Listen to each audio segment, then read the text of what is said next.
Coffee shop with free Wi-Fi ba ang hanap nyo sa Baguio? Try Foam Cafe along Legarda.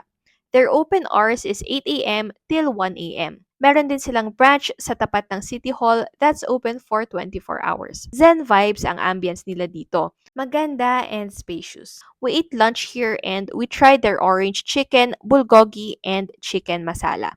I've tried their drinks before and it's my first time to try their food. Meron din silang pastries. Mas prefer ko itong creme brulee nila versus their rice meals. I've tried their matcha foam latte before and iced sakura latte.